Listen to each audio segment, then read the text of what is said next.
very much, Sebastian. And thank you also, V2 and Alex Adrians, for inviting me to this meeting, to which I, in the first instance, said no, because when I looked at the title of the first kickoff of the series Life and Art, Transagriculture, I couldn't imagine that I could fit in that scheme or scenario of transagriculture being a very bad gardener and a very competent cook, but that's what I think of myself. But that's all I have to contribute to the world of agriculture.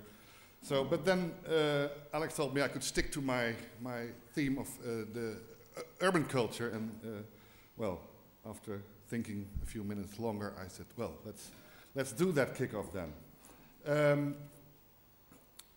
I want to do three things. The first part of my talk is, well, let's say a little bit old news, but that's to, well, help us all remind us where we came from, looking at urban culture in the city.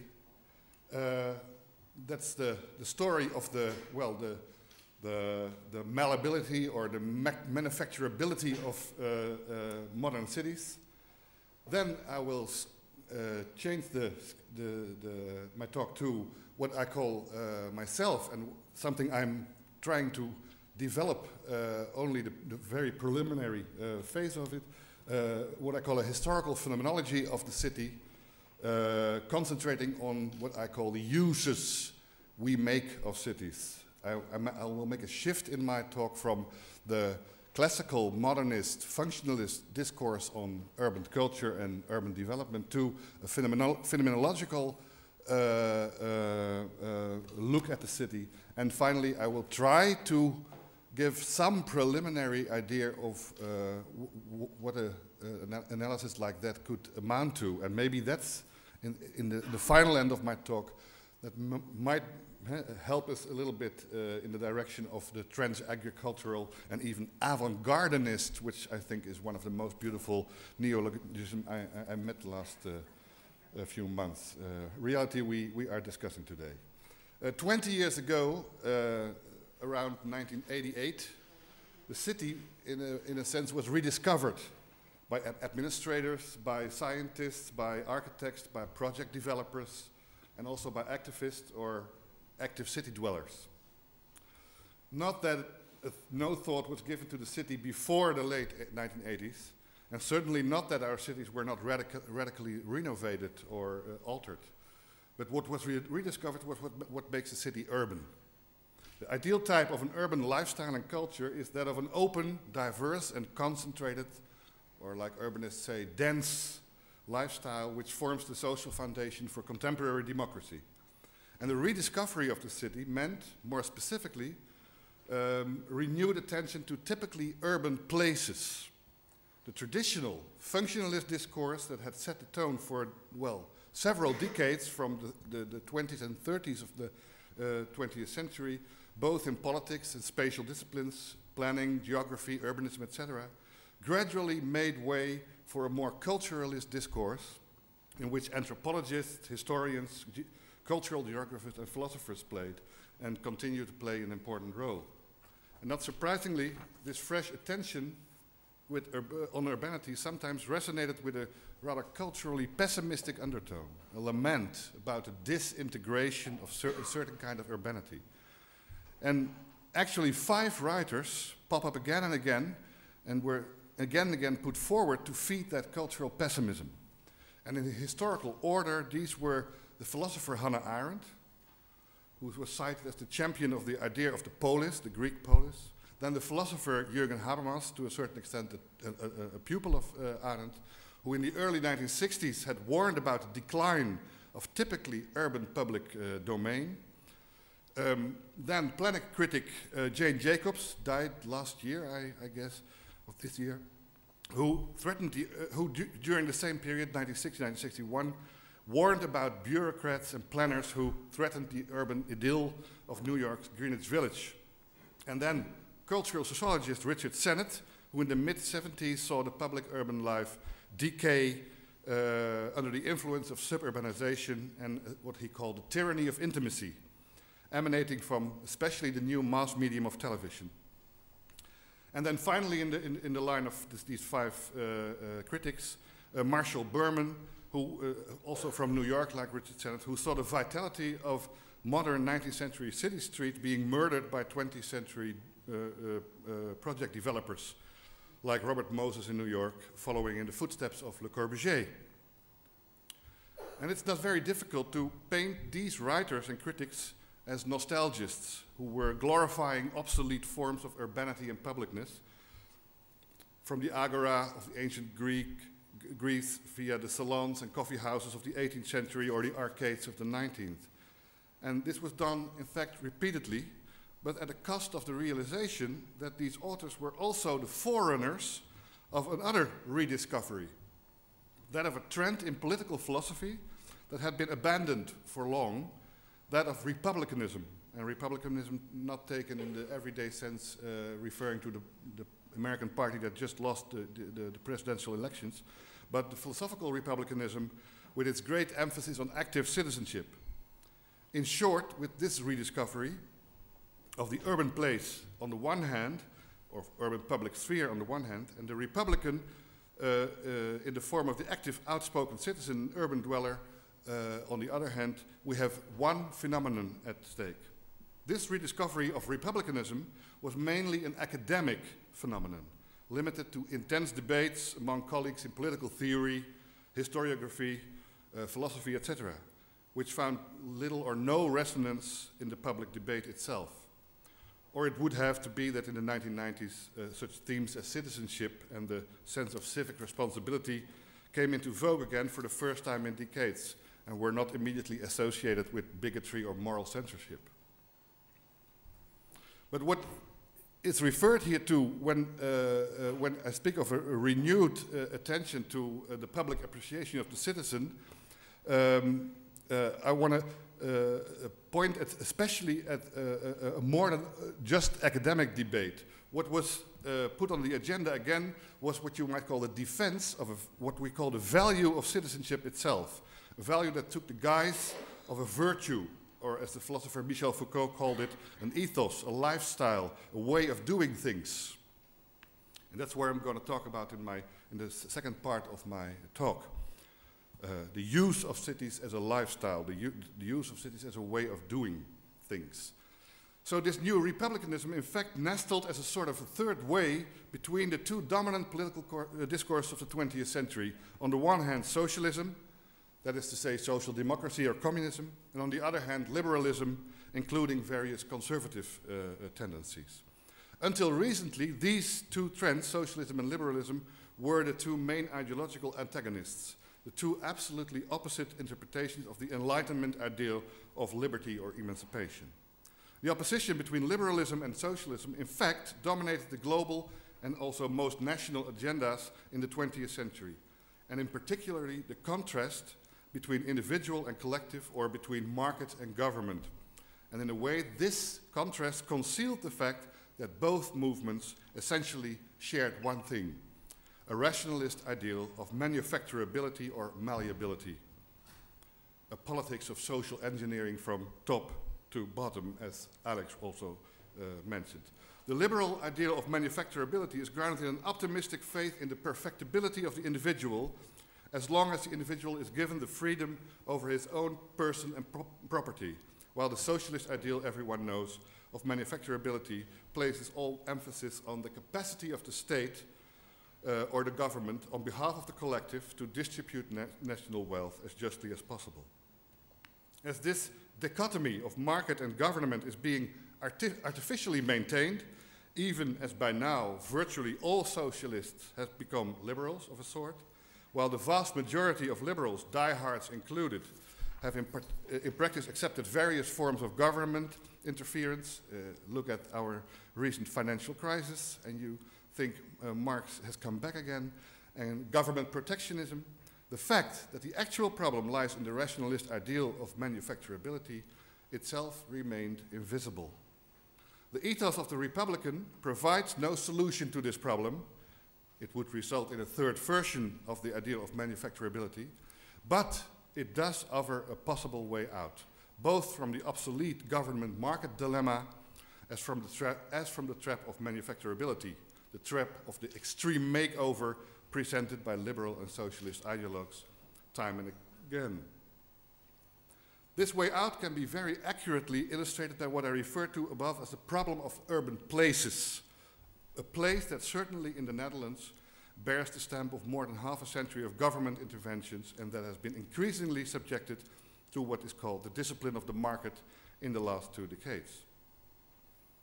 As I indicated above, the rediscovery of urban place 20 years ago, in fact, involved a rediscovery of urbanity, in particular understood as urban public domain or urban publicness. We should consider the articulation of this urban publicness as the permanent challenge of a modern and pragmatic republicanism that transcends the traditional pseudo-conflict between market and government. Public domain or publicness is anything but a simple product or even a feature of market operations, nor is it a unilateral function of the way a city is politically organized. In the last several years, cities and urban places have been increasingly subjected to a discourse that mainly understands and subsequently organizes these places as places of consumption. In this discourse, the city is understood as a global or regional or local stage for what is called the experience economy, the belevenis-economie in Dutch. And successful urban places are seen as the ideal facilitators of this economy. In the rest of this lecture, I will argue that this discourse of consumption represents in a certain way a very big step forwards in comparison to the functionalism that was so characteristic of modernist urbanism and planning, because it provides more room for what I call the use of urban places, a perspective that understands urbanity first and foremost as a specific way to experience, as opposed to a spatial organizational pattern as a system with certain explicit functions.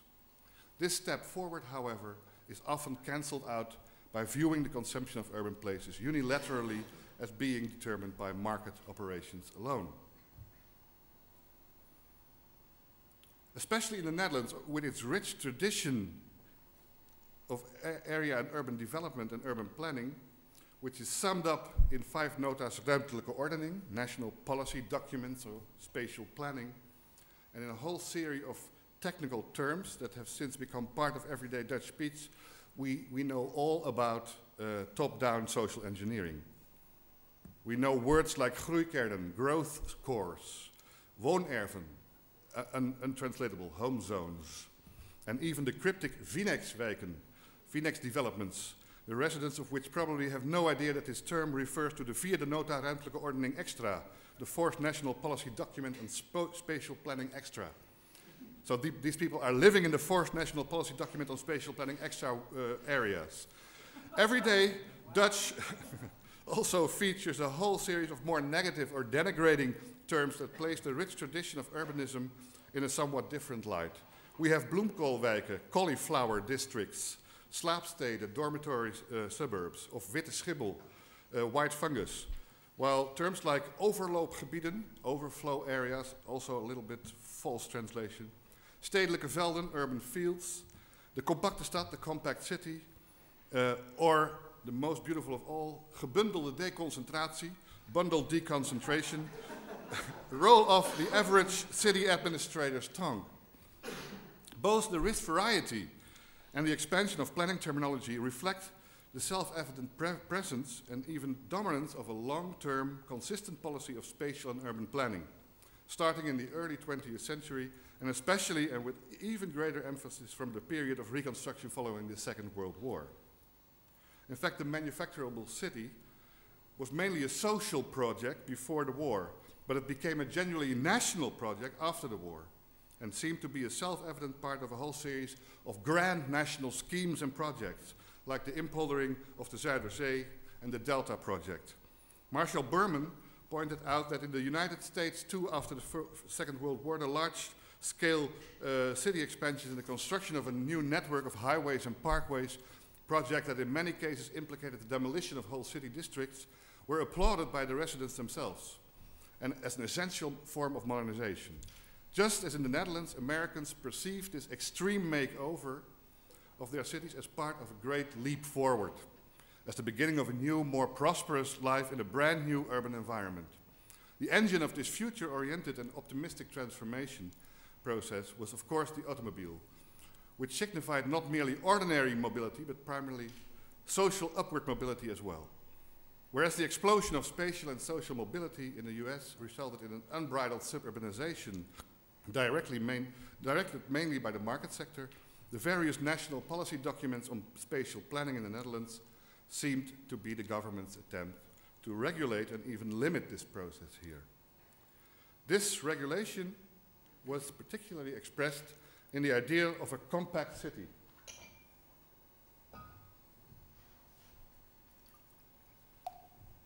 And I stress the word ideal here.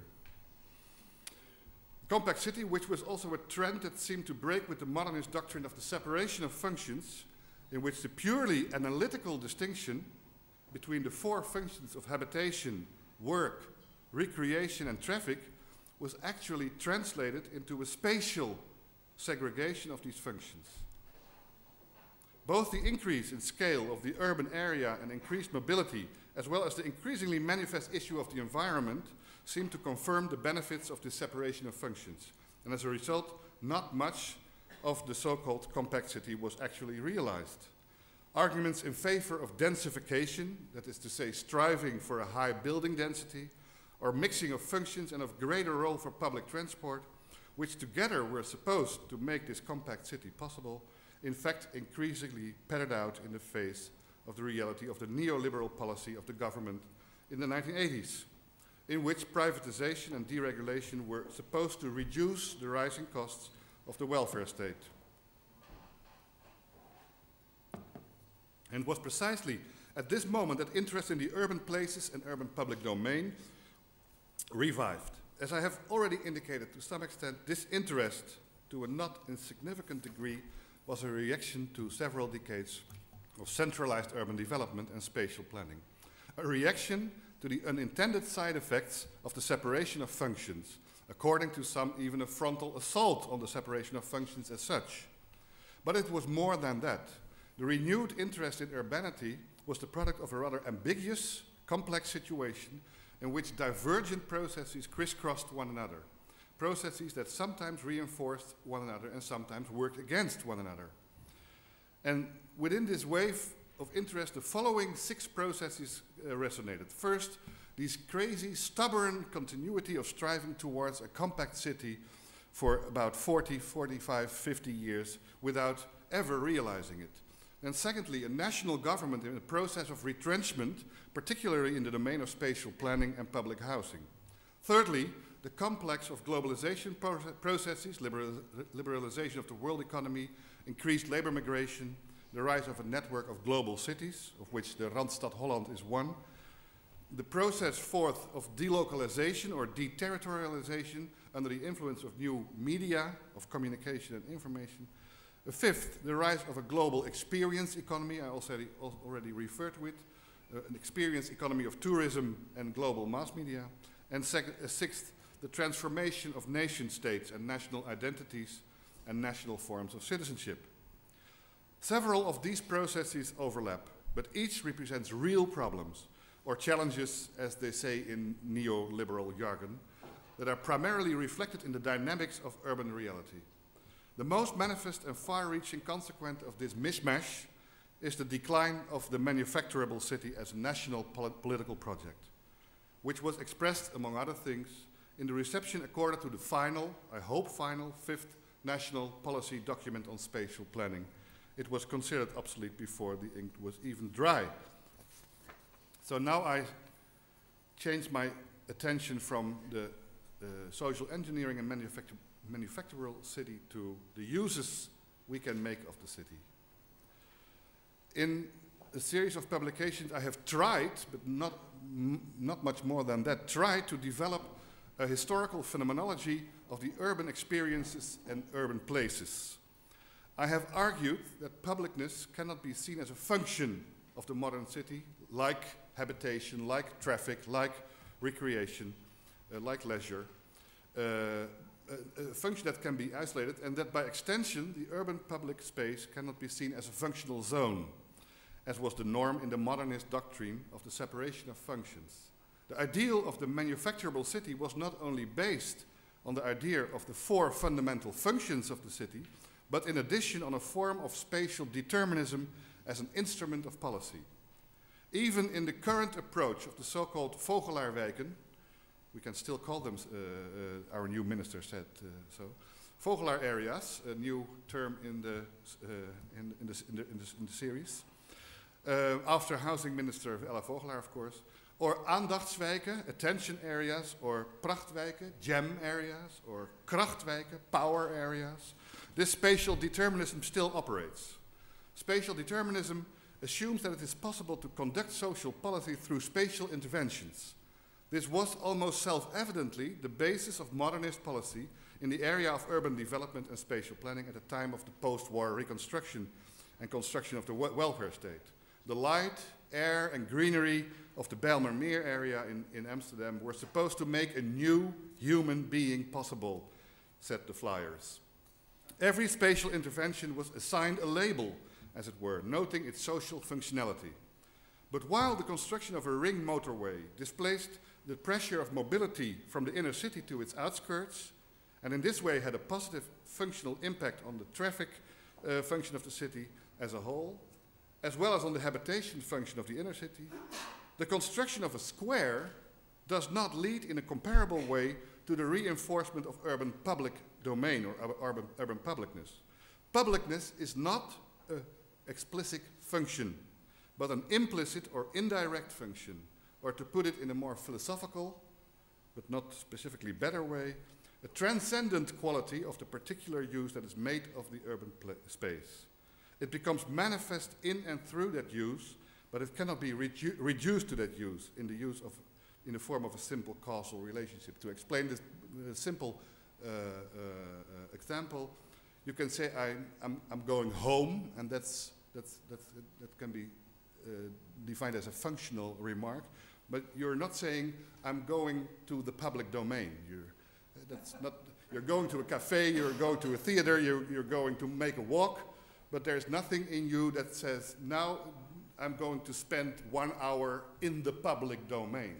So that's why the public domain itself is not, you cannot functionalize it in the way you can functionalize leisure or traffic. Whereas for the other 3 functions, traffic, work, and leisure, it can still be predicted to a certain degree that their realization coincides with their functionality. That cannot be said of the public domain. And also, to a certain extent, not about habitation. Accommodation or housing fits into a functionalist program. Habitation or livability fall outside it. So, in fact, habitation and publicness belong to an entirely different vocabulary. And here I deliberately use the word vocabulary instead of discourse, because the latter term refers to an explicitly ordered and regulated way of speaking and citing and acting, while vocabulary belongs more to the world of the everyday use and everyday experience of urbanity and urban places. There is no discourse of habitation, and one can barely speak of any discourse of urban publicness. Both, as transcendent qualities or implicit functions, belong to the domain of a phenomenology that interprets phenomena based on the attitude we adopt towards these phenomena in our everyday actions or use. Habitation and publicness require a historical and political phenomenology. Historical because their experience can be called anything but a constant, an anthropological constant. They are permanently and even increasingly subject to historical transformations and discontinuities and to political interventions. Only in the work of such philosophers like Walter Benjamin and Henri Lefebvre, and maybe of an historian, an anthropologist like Michel de Certeau, and then I stop dropping names, we can distinguish the contours of a historical phenomenology of the urban experience and of the meaning of urban places or urban publicness. For a political phenomenology, and that's what I'm looking for here, of urban publicness, or of the condition of the urban dweller or citizen, historical references, in fact, are lacking. Maybe in the work of some contemporary anthropologists, especially in Latin America, like Jesus Martin Barbero or Nestor Garcia Conclini, we can find the initial steps towards such a political phenomenology of publicness and citizens we dearly need. An implicit part of the ideal of manufacturability, I will refer to them one or two more times.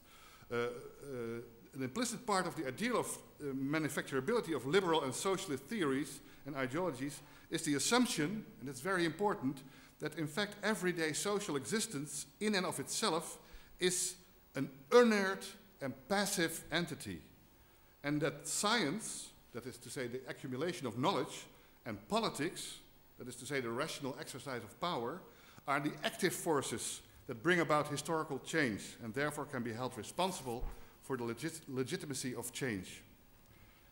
And Benjamin and Lefebvre, I refer to them, were the first to show that the meaning of a new technology, a new insight, or a new political measure is not contained in the internal rationality of that technology or that measure, but is in fact determined to a significant degree by the use we make of it in everyday life.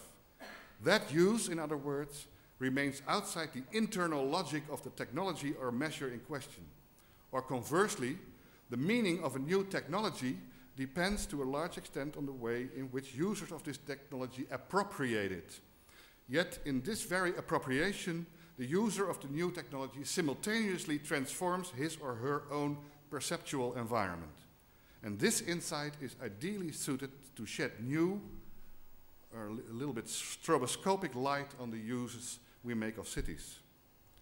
The use of the city has emphatically extricated itself from the suffocated embrace of national social engineering and has become more than ever the object or work domain of a global distribution of images, messages, and information. Imagination as such represents, in fact, a new force in social existence. And I quote the anthropologist Aryan Appadurai, "Fantasy is now a social practice. It enters in a host of ways into the fabrication of social lives for many people in many societies."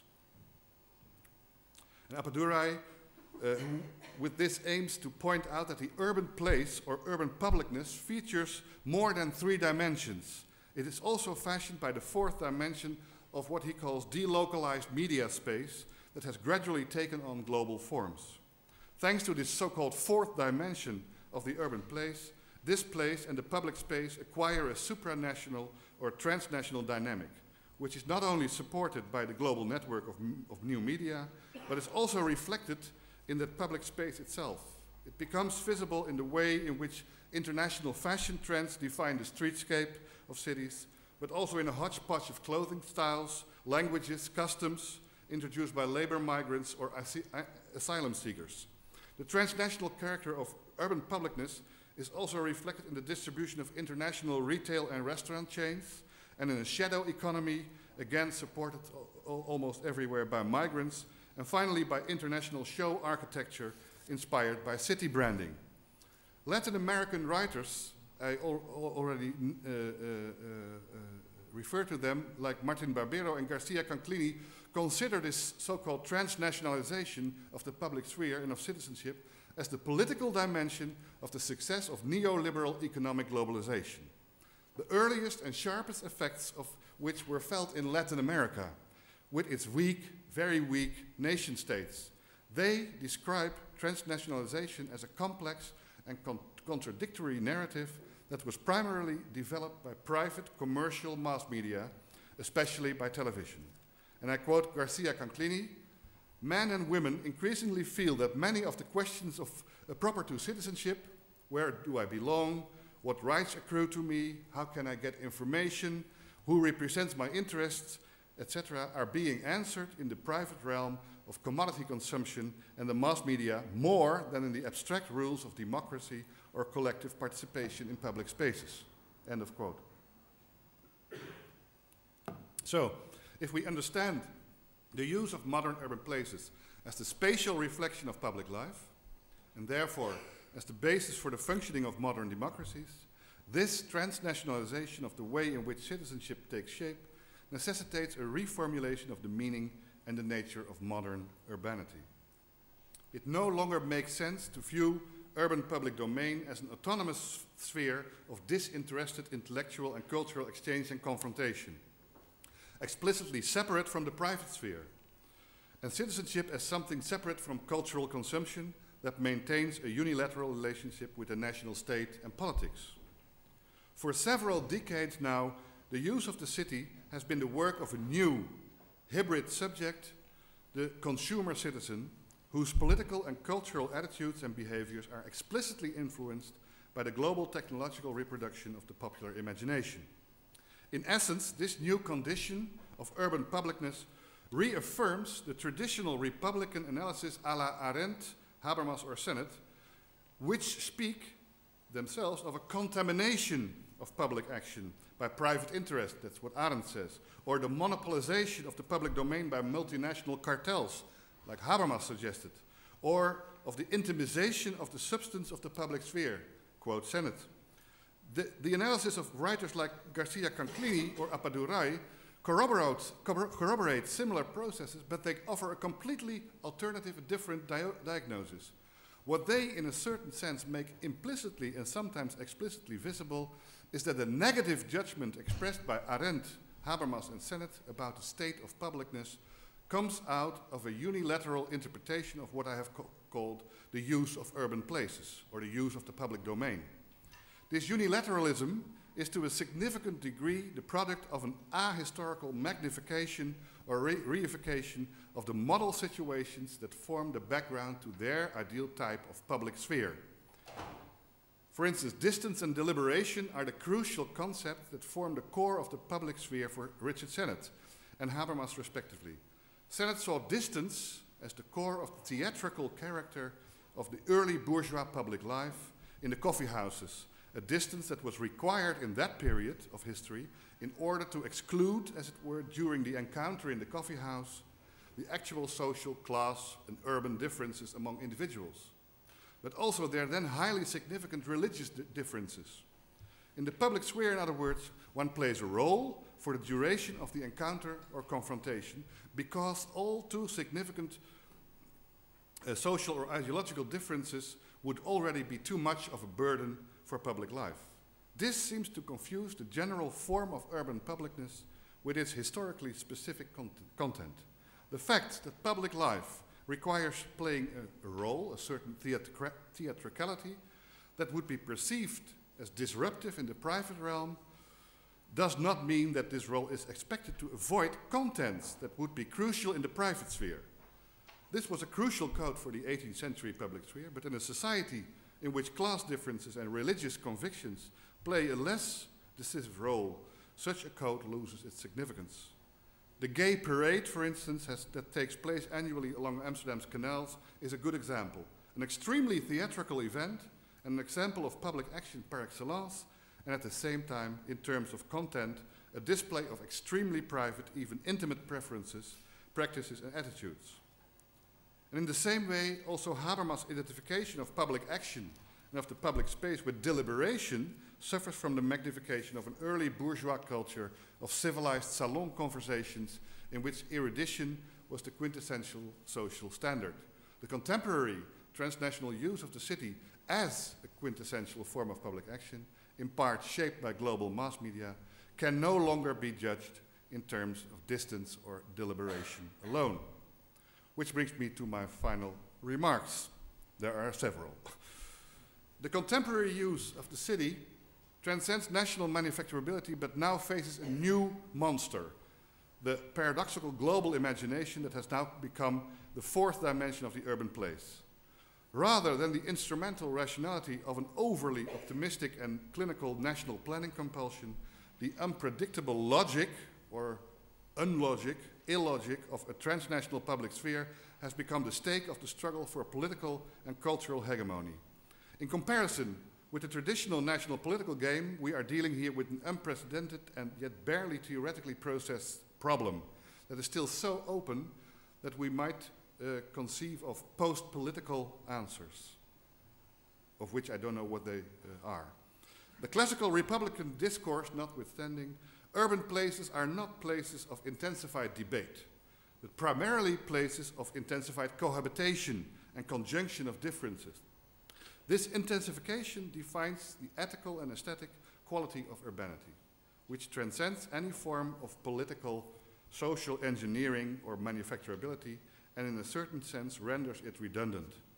The most beautiful dream of modernity was, of course, the dream of a world without a state, without politics. The perversions of this dream shaped our century, our last century. Liberalism, which championed the market and property, with extreme exploitation and inequality as a result, and communism, which suggested that the people could take the place of the state, with totalitarianism as a result.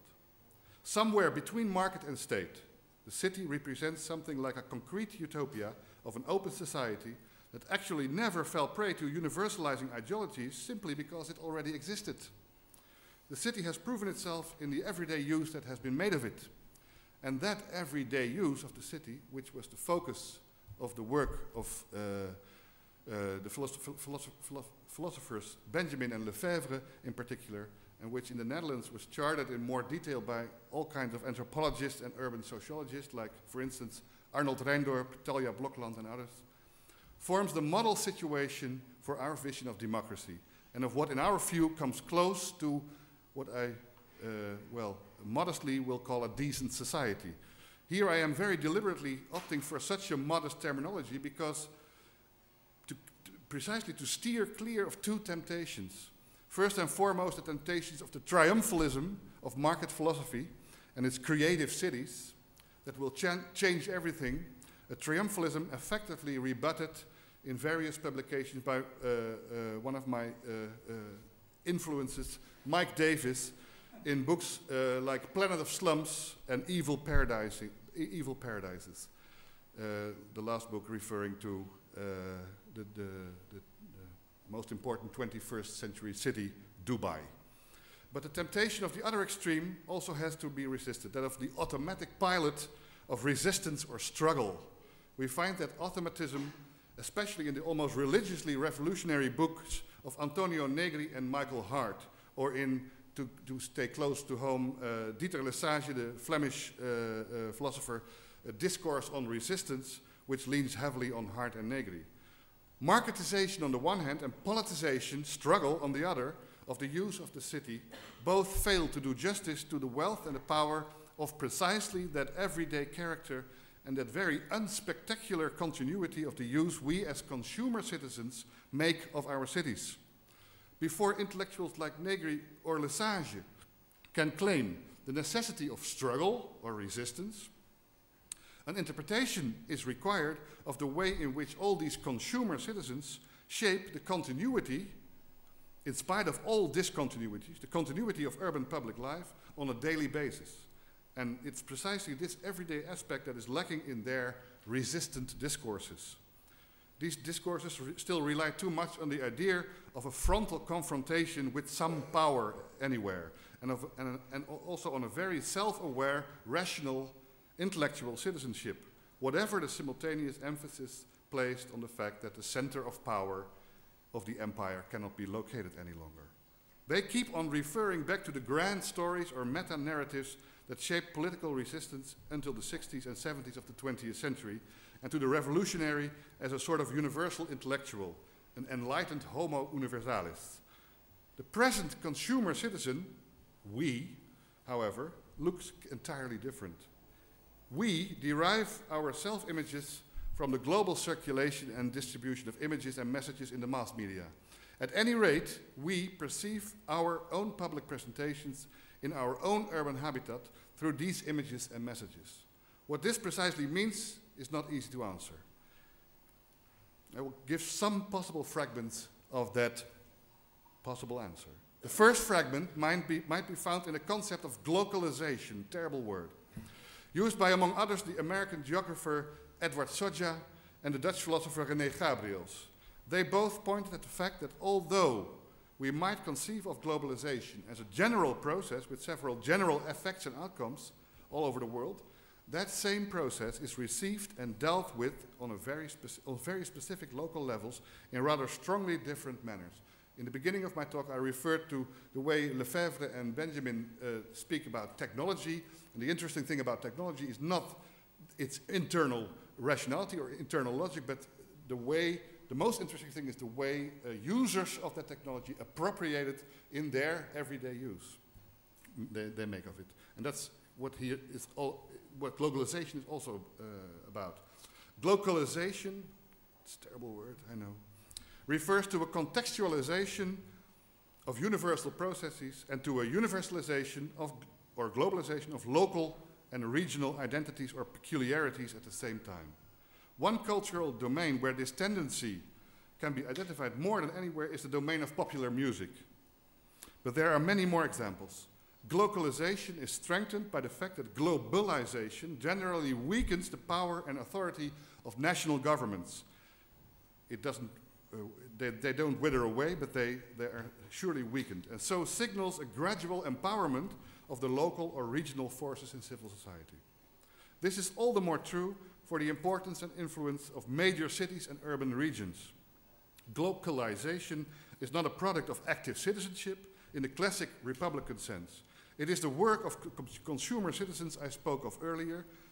Here, the dynamics of specialized or niche markets in the field of culture, tourism, technology, or services are used and developed by different groups, from artists and intellectuals via local or global activists to migrant workers active in the informal economy. Here, consumer citizens, in fact, often turn into producer citizens. A second fragment of a possible answer to the present globalizing condition might be found in what I would call the rise of, I referred to it earlier, transnational politics. With transnational politics, I am not simply referring to NGOs operating on a global level, but more specifically to movements on a more grassroots level, from on the one hand the usual suspects of the anti-globalist movement, but on the other, the not so usual suspects of different neo-nationalist or chauvinist and populist movements, like here in the Netherlands, the Fortuin movement, the Proud of the Netherlands movement of Rita Verdonk, or the Freedom Party of Geert Wilders. Although these movements seem to testify of a rather narrow-minded worldview and a sometimes explicitly xenophobic attitude, they at the same time seem to represent a new way of doing politics. The leaders of these movements are actively exploiting the power of the new media. They explicitly address a supra- or transnational audience, like Hirsi Ali did with her movie Submission, or Wilders with his movie Fitna.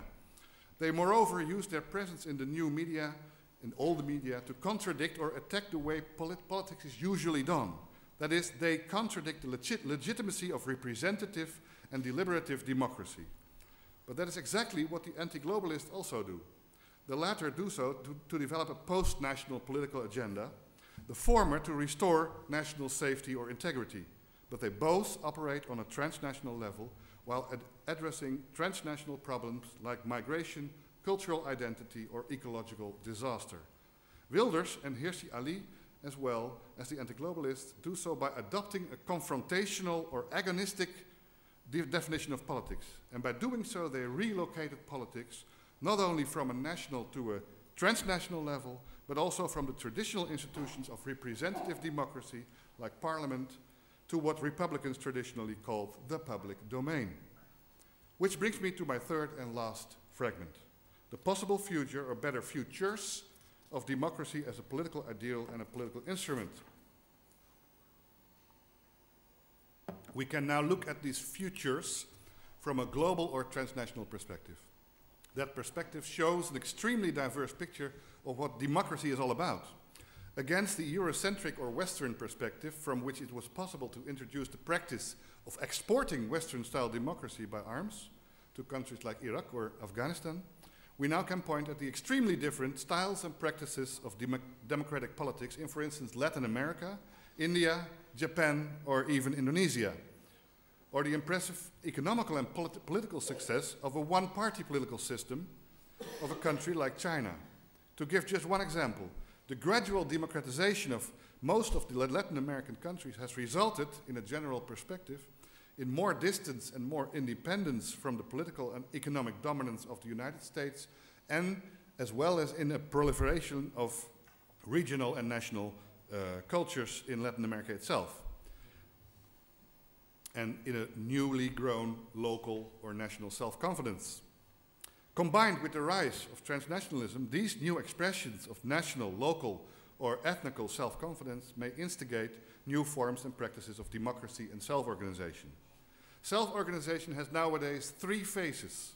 The phase of the market, which makes the consumer or the consumer producer in many ways into a citizen, the phase of relative local autonomy, which is strengthened thanks to the relative weakening of national government, and which might be used to stimulate a more active urban culture and politics. And finally, self-organization is confirmed and stimulated by the distributive and sometimes also chaotic power generated by the newest media of communication and information. These media not only create new relations between private and public spheres, but they transgress the given borders of national culture and national politics. It is in these domains where new democratic practices, new forms of cultural citizenship will be developed. This is not something to be desired, it is a simple fact. The problem is that that simple fact isn't simple at all. It can develop into dangerous practices of populist xenophobia, but these same populist practices may also constitute the start of a new practice of democratic politics and of a new type of citizenship. We are, I think, in the middle of that development. Thank you.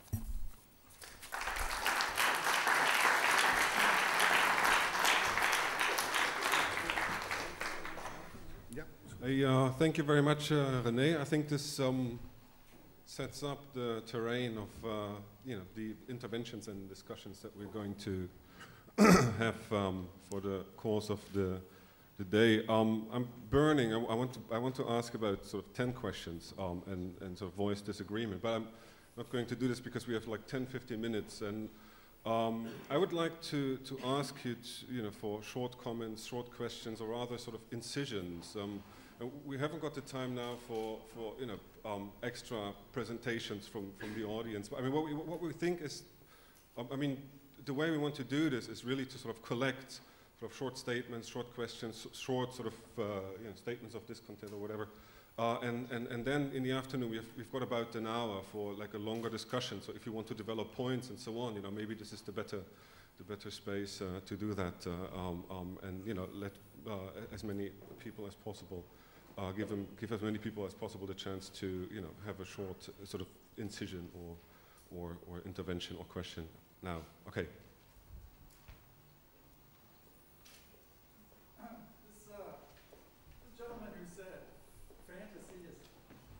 Gentleman who said fantasy is now a social practice. I didn't get his name. I wonder if you tell me who that is. It's Arjun Appadurai. Arjun Appadurai is an Indian anthropologist who works in Chicago. Appadurai, yes. How does Appadurai spell his name?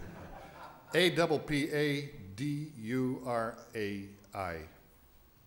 Right. Thanks very much. Okay.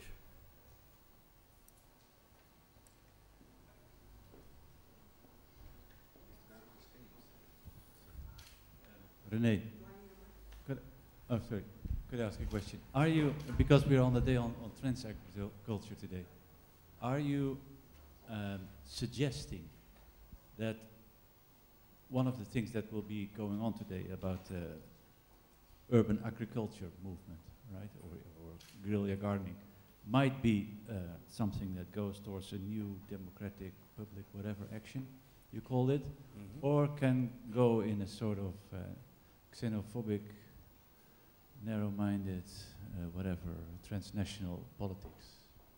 I mean, are you suggesting that we should be very careful if we go into this topic of urban agriculture and that sort of movements? Or? Well, there are two suggestions you make now. The first one I can agree with. The second one is suggesting that I'm warning anyone, and I'm not warning anyone.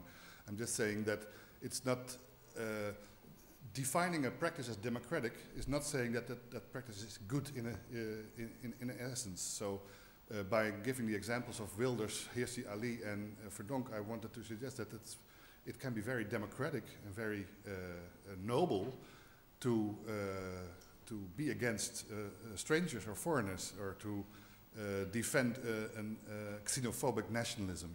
There is no reason to oppose that position other than the substance of the position itself. So I think the way they deal with the problem is in many respects new to us. The way they use television, the way they use the internet, the way they use the people themselves. Think of, for instance, Rita Verdonk saying, I will listen to the people, and everything the people tells me I will do. And these are, to a certain extent, classical populist strategies, but to another extent, thanks to the growing force or growing power of cultural imagination, they are doing new things, and new things a lot of older politicians weren't able to find an answer to. So what I'm saying is, avant-gardening or green guerrillas are not good in itself, but they can and do represent, I think, examples of this new democratic everyday use we make of cities. There was a question here.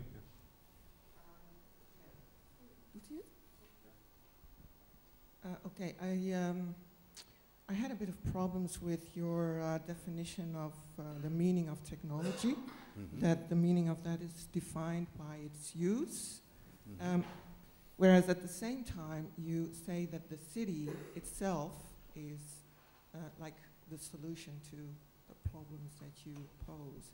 And also you say that new technologies like the use of the internet, etc., are creating all these new openings and solutions or new practices. So it seems that's a bit of a chicken and egg problem there. No, I think that any new technology opens up specific roads, of course, because they offer new functional ways of doing things, but that doesn't mean per se that older technologies will wither away. And it doesn't also mean per se that this new technology itself internally defines how you have to use it. Or they define each other, for instance. So the introduction of television changed the role of radio or newspapers, like internet now is changing the role of newspapers again. And yes, agree. Yes.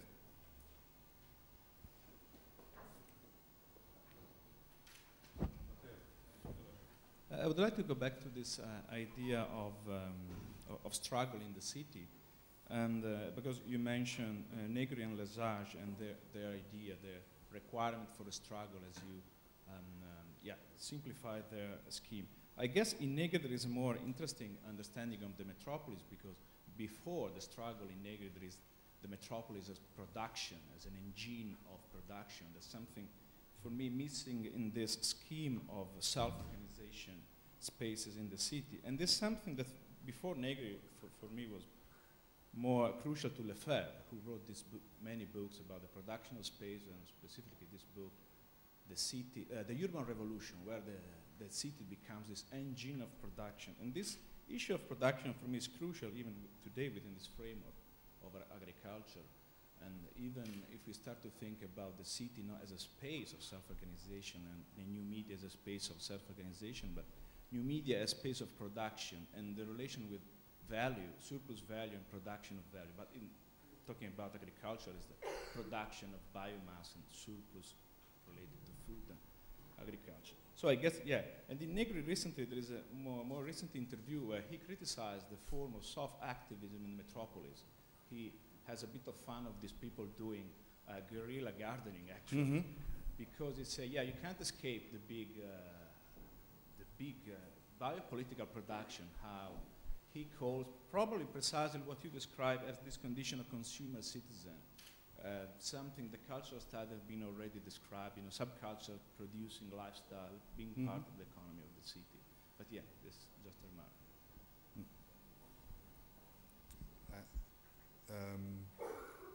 I think I agree with you that I didn't want to say that I dislike the work done by Hart and Negri, but what I wanted to warn against is the easy use of the word resistance or the easy use of the word struggle.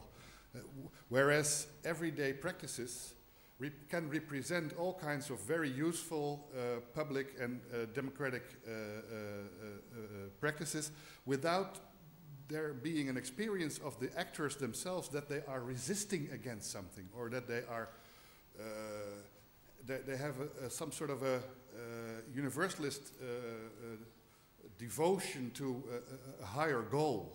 And that's what the problem with the rhetoric of Hart and Negri is, that they derive so much of their rhetoric from 19th century and early 20th century red flags, banners, and you see these masses going through the streets and threatening the Bastille. And well, it's very difficult to relate the images like that to any practice of everyday use we make of cities, from guerrilla gardening to going with the public transport. And both are important everyday uses of public space. Well, but your answer to that is a republicanism that is at least as old and as much more conservative than you know, their approach. And I think the omission of the sort of city as a space of production and as a city, I mean, I suppose, you know, you're Republican, I mean, you're talking about consumer citizens, right? Yeah. They talk about producer citizens. They talk about the public sphere being absorbed into the cycles of valorization, right? I mean, and this is something that's very difficult, I suppose, to address from this point of view. Sorry, just a very... I pointed at the fact that consumer citizens almost always turn into producer citizens. So there's a moment when you use all kinds of instruments, technologies, media with a cultural significance that consumerism easily turns into to a more productive attitude. So we tend to contrast consumerism too easy with an image of industrial production, whereas Appadurai points at the fact that we are producing images and imaginations every day by using, well, all kinds of media.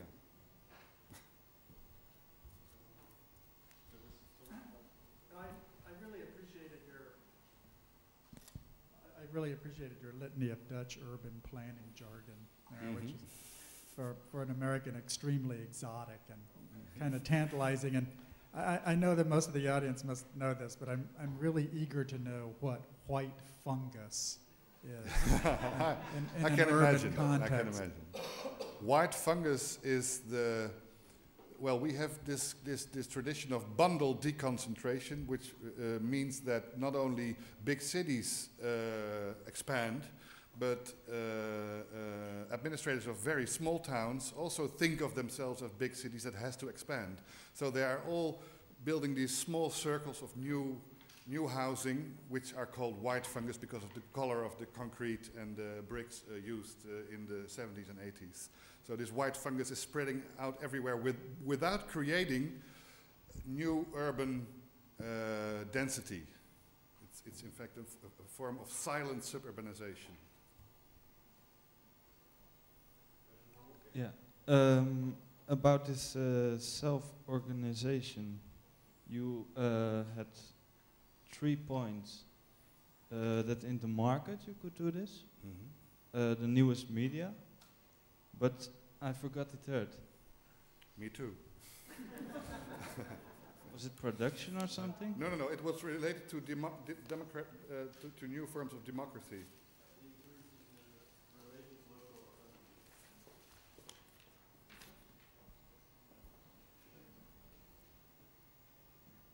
Yes, I was referring to the relative growth of local autonomy, thanks to the fact that national political agendas are to a growing extent influenced by global politics. So the weakening of the national level stimulates the growth or the relative influence of regional and also urban administrative levels.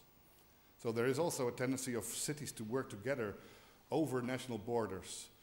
Like my town, Groningen, is cooperating with Bremen and Oldenburg not to form a new Habsburg empire, but to develop certain economic facilities that can be used from each other.